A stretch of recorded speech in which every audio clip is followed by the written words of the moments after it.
welcome to my YouTube channel, Tech Jot. I hope you guys are doing good because today we are going to do something very different. Today we are just not going to do review of a tech, but we are doing a review of a car. I know that this channel is mostly dedicated to tech, but I thought of doing something different. So today we are going to do a review of a Dodge car. As you know, Dodge means power in the technical terms of a Dodge. So today we're going to do a review of a Dodge Avenger. So let's dive into it. This one in particular has red color on it. Now as you can see, it is a nice grille on the front. I like the grille. Don't have anything against it.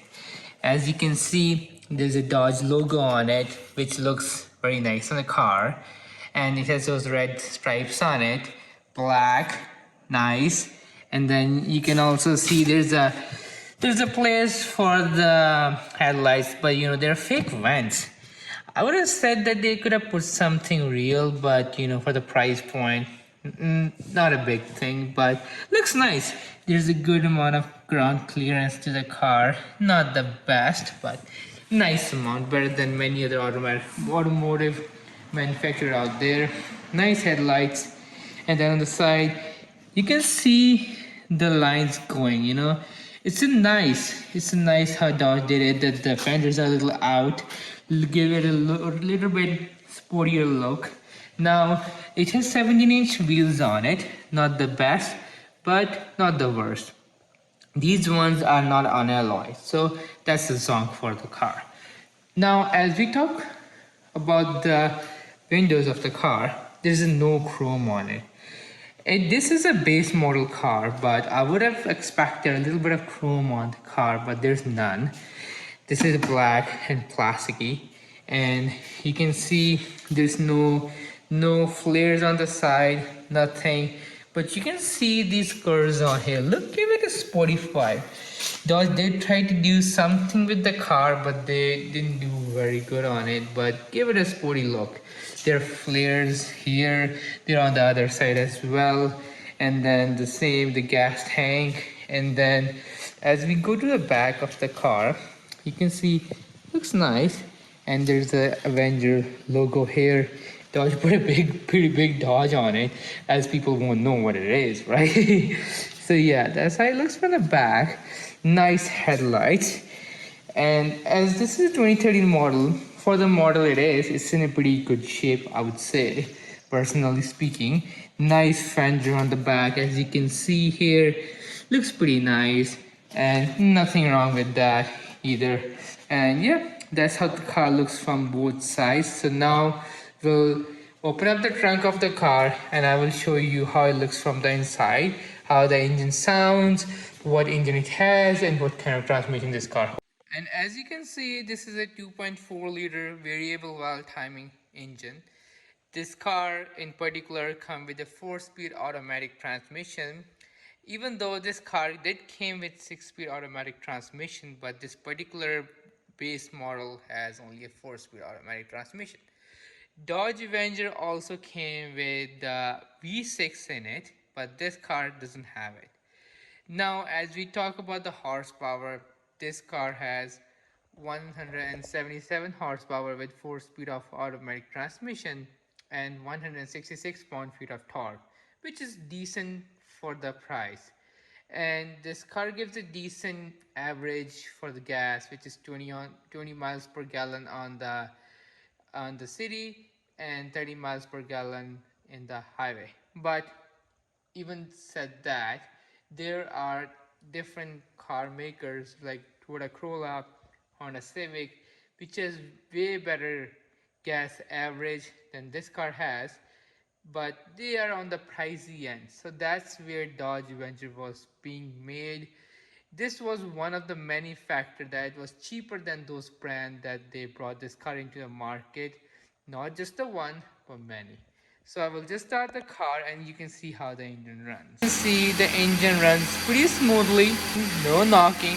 This car has roughly 86,000 kilometers on it. So not bad. This is 2013 model. So, you know, according to 2013 model, it's not a bad car. You can see that the engine is in good shape.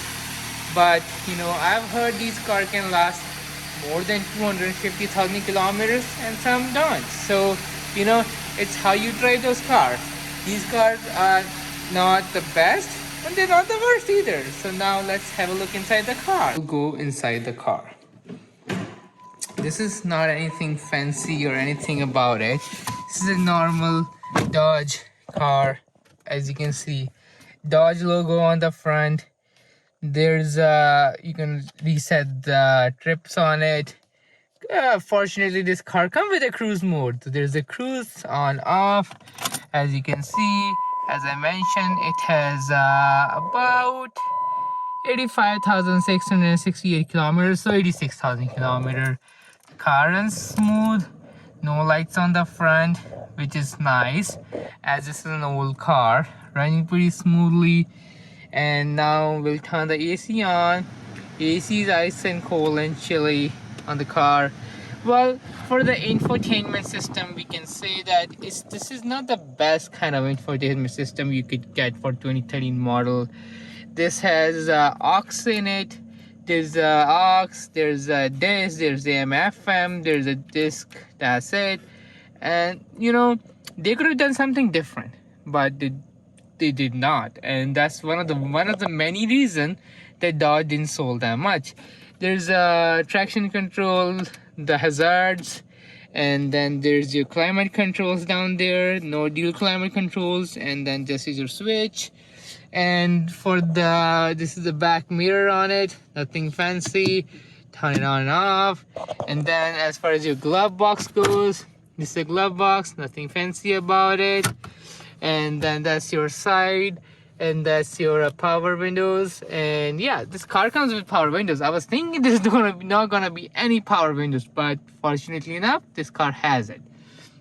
And as for the front, you can see there's a mirror but no lights on it. And then there's your vents on the side, your chrome handles, and they put chromes here, but they didn't put anything on the outside. So I guess Dodge didn't want to spend a lot of money on it. Then there's your controls on the side, and then there's your power mirrors, your controls here, and then that's your horn, that's your gear shifter, that's your handbrake, and then this is your glove compartment. Not bad, but they could have done something better and put a bigger glove box on it. So now let's go in the back of the car and see what it has. The back of the car there, and you can see the owner did maintain the car, not to that extent, but to a nice extent.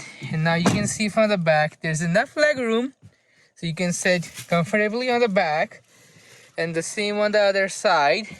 There's the chrome handles on the door, power windows. There's a lock button on it in case you get stuck inside. I don't know why. There's a hook to hang your coat hanger there if you have any. And that's your back of the car. Nothing fancy about it. And there's your hooks to put your baby seats in if you have a baby. And then this is your cup holders there. And one thing is interesting about this car is there's this space on the back, so you can open the latch up and you go all the way in the back. I don't know why Dodge created this feature, but it's there. I guess in case they think you get stuck inside it. God knows for what reason, but they did create this space in the back. So now let's have a look in the trunk. So I will open it up. And sorry for the mess inside the car. I know it's not the best place, but it's not bad here. There's the Dodge mess. They should be on the front, but for some reason the owners thought of storing it in the back. Okay, this is a spare tire on it. I guess they needed it pretty bad. There's a seat as well. I guess they wanted to use it. But yeah, there's a donut sized tire on it. Then there's your jack sided, and then there's your to jack it up.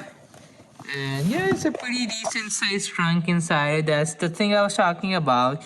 You can look inside. I guess if you lost something inside, you can hide it or something. I don't know why they created this thing, but there's that. And yeah, it's a decent sized trunk. Nothing fancy about it. So you had a look at the car itself, and now you know what are the pros and cons of the car present itself. Now you know that the gas mileage on this car is not the best, but if you're looking for a power and a sportier look, then this car is to go. But if you're looking for an economical level, or you're looking at gas mileage and you're looking at the repair costs, then they're different and a lot of brands outside which you can choose from as rather than this car. But then if you're looking at the cost factor is one of the factors that's making you think of buying this car, then I would say go for it. It only depends how good you take care of the car, regardless of which brand car it is.